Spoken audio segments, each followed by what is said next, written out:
Waqf Board in India has more than 8.7 lakh properties spanning around 9.7 lakh acres of land, and the estimated value is around 1.2 lakh crore. And this is how prominent Waqf Board in India is. And if we talk about the land ownership, then Waqf Board is after only the armed forces and the Indian Railways in India. And that is why the Waqf Amendment Bill 2024 is considered to be so contentious, because it deals with one of the largest landowners in India. Hello and welcome to the In News series section of Drishti IAS. I'm Aisha, and in today's episode we will be talking about the Waqf Amendment Bill 2024 that has been tabled in Lok Sabha. So first of all, let us understand the timeline. First we will be looking at the news, then about what is Waqf and Waqf Board, about what is Waqf property, administration of Waqf properties, and then the Waqf Act of 1995, then the Amendment Bill of 2024, its significance, what are the criticism, and in the end the prelims MCQ. Topic is of relevance from General Studies paper 2, that is polity, Indian polity from the regard of bills and acts. Waqf Amendment Bill 2024. So the Waqf Amendment Bill 2024 was first placed tabled in the House in 2024, but there was an uproar with regard to the criticism that has been done of the bill. But then the bill was given to the JPC, that is the Joint Parliamentary Committee, and now again on 2nd of April the bill is tabled in the Lok Sabha, and the war of words has been going on between the government and the opposition on the topic of the changes that has been criticized by the opposition with regard to the Amendment Bill of 2024. So before moving forward, Drishti IAS Mukherjee Nagar classes has now shifted to Noida, and the offline batches admissions are open for the IAS GS Foundation course covering both prelims and mains. The English medium batch is starting from 8th of April, while the Hindi medium batch admissions are open. In case of any query, give us a call at 87501. So the news talks about that the Lok Sabha session, the Waqf Amendment Bill 2024 has been tabled, and now the war of words is going on between the government and the opposition, and the centre has reintroduced the contentious Waqf Amendment Bill 2024, and which was later introduced in the Lok Sabha on 8th of August 2024, and the bill talked about the amendment to the Waqf Act of 1995, which is considered to be the cornerstone with regard to the working and the administration of the Waqf boards in India. And then the amendment bill is with regard to enhance the transparency, accountability and efficiency in the administration of the Waqf board and the Waqf properties. And it has been historically said that with regard to the inefficiency and the corruption with regard to the Waqf Act of 1995, this act needed amendment to ensure transparency and more accountability, that how the properties of the Waqf board is dealt with. Then there is an uproar by the opposition and was subsequently sent to the Joint Committee of Parliament, and after the Joint Committee of Parliament looked into the bill and has also invited public opinion on it, and now again it has been reintroduced into the Lok Sabha. Now what becomes important from the exam respect is to understand each and every aspect of the Waqf board. What is a Waqf property? So the most basic part is, what is a Waqf property? So a Waqf property is a property which is dedicated by someone in the name of Allah in Islam. So it is a property dedicated exclusively for religious or charitable purposes under Islamic law. Religious and charitable purposes, if some property is given under the Islamic law, so that is given under the name of Allah, so it becomes irrevocable. So once if the property is given in the name of religion or charitable work, it cannot be taken away. Be very clear with this, that the Waqf property cannot be taken away once it is given. Any other use or sale of the property is prohibited apart from the religious and charitable purposes, and to take care of this property which is given in the name of charity and religion, a mutawali.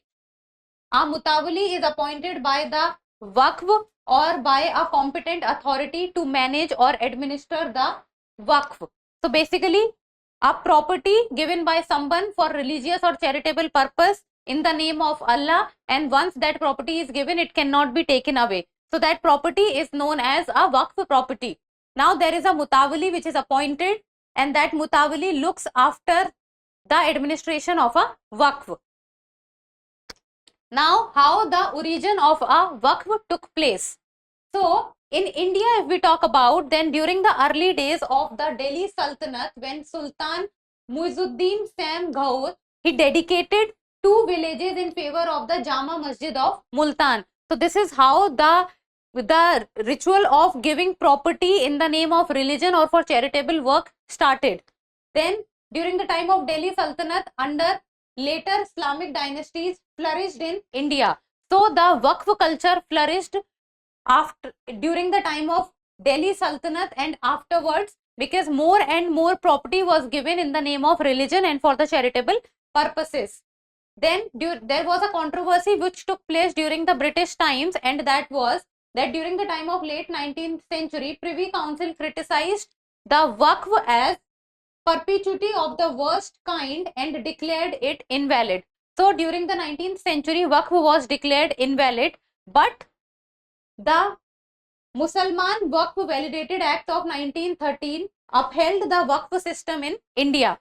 So it was the Musalman Waqf Validating Act of 1930 which upheld the Waqf board in India, and since that time Waqf board has become more and more strong, and after India got its independence, it became even more strong. And the Waqf Act of 1995 is considered to be the act which governs the Waqf board all around the country. It means pan-India rule has been by the Waqf Act of 1995.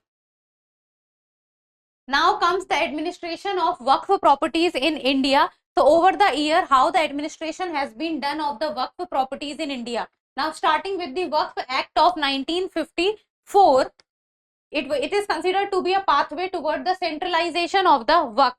It means that before this, the Waqf board was separated, but by the Waqf Act of 1954, centralization of the Waqf, it means there was one board which was created, and now that all the work of the Waqf will be looked after by that centralized authority. Central Waqf Council of India. Central Waqf Council of India, which was a statutory body, was established in 1964 by the Government of India under the Waqf Act of 1954. So under the Waqf Act of 1954, Central Waqf Council of India was created, and this was the centralized authority. This oversees the work under various state Waqf boards which were established under the provisions of Section 9(1) of the Waqf Act 1954. So basically what you have to remember from the Waqf Act of 1954 is the centralization of Waqf took place from this. Then came the Waqf Act of 1995, of which the Amendment 2024 talks about. So the Waqf Amendment Bill of 2024, which is considered to be so contentious, and the uproar in the Lok Sabha is taking place because of the Amendment Bill, is amending the Waqf Act of 1995. So it is considered to be the overriding law which controls the Waqf working in India. It enacted to govern the administration of Waqf properties, religious endowments in India. So all the administration of the Waqf properties all over the India has been done under the administration by the Waqf Act of 1995. And then it provides for power and functions of the Waqf Council, state Waqf boards, and the chief executive officer, and also the duties of Mutawali. So all the administration, powers, duties has been defined under the Waqf Act of 1995. Then the power and restrictions of a Waqf tribunal that acts in lieu of a civil court under its jurisdiction. Now this Waqf tribunal is considered to be very powerful and also has the power to function as a civil court, and if any decision has been made by the tribunal, then that decision is considered final under the Waqf Act of 1995, and that final decision cannot be contested in any court. The Waqf tribunals are deemed to be a civil court under the Code of Civil Procedure 1908, and then decision of a tribunal shall be final and binding on the parties. It cannot be contested, and any question on the decision of the Waqf tribunal cannot be made. And this point was one of the most contentious points. We will be seeing that what the changes in the amendment is talking about. But let us first talk about that these were the things of the Waqf Act of 1995, and the changes has been made to these aspects or these provisions of the Waqf Act of 1995 in the Waqf Amendment Bill of 2024. Now, Waqf Amendment in 2013 to make Waqf management more efficient and transparent. Now, the 1995 Act has been criticized on the grounds that transparency and accountability is not there. Then come the Waqf Repeal Bill of 2022. It talks about, or it gives more equitable arrangement and treatment of bodies such as Waqf and other recognized religious entities. So basically the point of transparency, the point of accountability, the point of management, and the point of proper administration, which is corruption free, are few of the very criticism of the Waqf Act of 1995. Then came the Waqf Amendment Bill 2024, and this amendment bill talks about, on August 8, 2024, the Waqf Amendment Bill 2024 and the Mussalman Waqf Repeal Bill 2024 were introduced in the Lok Sabha to enhance the management of the Waqf properties. So these are the two bills under the Waqf Amendment Bill 2024 and the Mussalman Waqf Repeal Bill 2024. So we are basically looking into the amendment bill. Now within the amendment bill, what are the key changes that has been proposed are that the transfer of governance from Waqf board and tribunals to state governments. It talks about that the administration power or the governance power must be shifted from the Waqf board and the Waqf tribunals, from them to the state governments. This is the change proposed, and this is also one of the most criticized point by the opposition parties of this amendment bill. Then centralizing control and addressing administrative issues within the Waqf system. Now centralizing control is also a problem because the opposition party is saying that the role of government will be involved in the Waqf boards.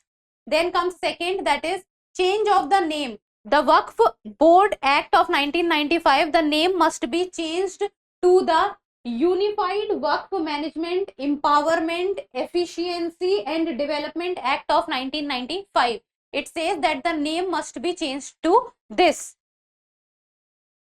Now, third point is about the Waqf formation. So, Waqf formation, it talks about that it can be formed by first declaration, second recognition of long-term use, and third is endowment when succession ends. So, it says that the formation of the Waqf can only take place by declaration, recognition and endowment when succession ends. And it also talks about that only practicing Muslims for at least 5 years can declare Waqf, with ownership of the property being mandatory. It is not that anyone can declare Waqf. Only practicing Muslims for at least 5 years. Now this is a condition which has been included. Then government property. It has been identified as Waqf will revert to state ownership. State ownership must be there. Then the district collector will determine ownership in disputed cases. Now the amendment bill talks about that in case of disputed Waqf properties, the main decision or the final decision will be on the district collector. It will not be on the Waqf board, but it will be on the district collector. So if whatever the district collector will say, the disputed property, the final decision will be of the district collector, and the state ownership or the state government will get the upper hand. Then comes the Waqf property determination. Now Waqf board's power to determine Waqf property is removed, and the district collector will get the power and the state governments. Now what happens in this case is, the problem is that the district collector is getting power, then the tribunal is losing its power. Now the tribunal whose statement and the judgment was final earlier now can be questioned. And the other changes are with regard to Waqf survey. So the collectors will conduct Waqf survey under the state revenue laws. Now Waqf survey will also be conducted by the district collector. Now with regard to Central Waqf Council, 2 non-Muslim members are added.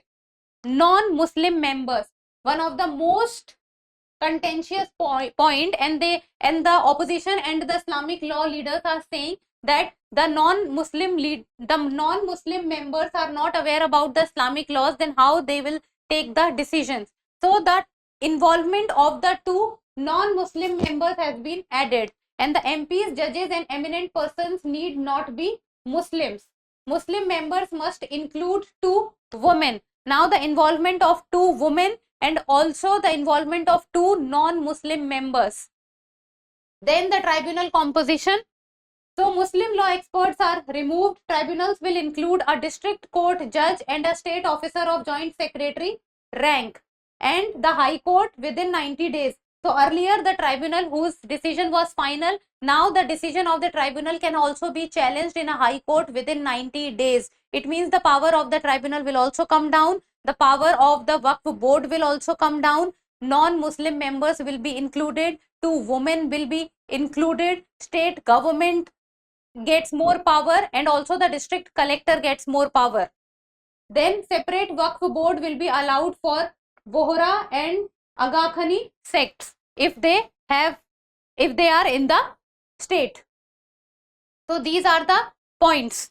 Now why this amendment bill is considered to be very, very significant? Because it deals with the transparency and accountability, and it also talks about streamlining the administration, and also the use of technology, and also the use of updation and technology must be included, so that the administration can become more efficient and productive.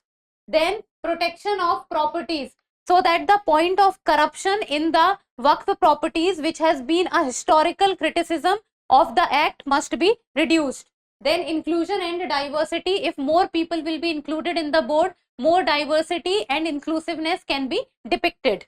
So this is with regard to everything about the Waqf Amendment Bill 2024. Now it remains to be seen whether it is passed or it is not passed in the Lok Sabha. And now in the end, a prelims MCQ, and like always, you people will give me the answer in the comment section. And the question reads, the Waqf Amendment Bill 2024 proposes the formation of which of the following bodies? National Waqf Authority, State Waqf Authorities, Waqf Regulatory Board, Waqf Estate Management Committee. We have discussed this in the video, so give me the answer in the comment section. And that's all for today. Thank you so much for watching. Till we meet next time, keep reading, keep writing, and keep subscribing to the channel. Thank you.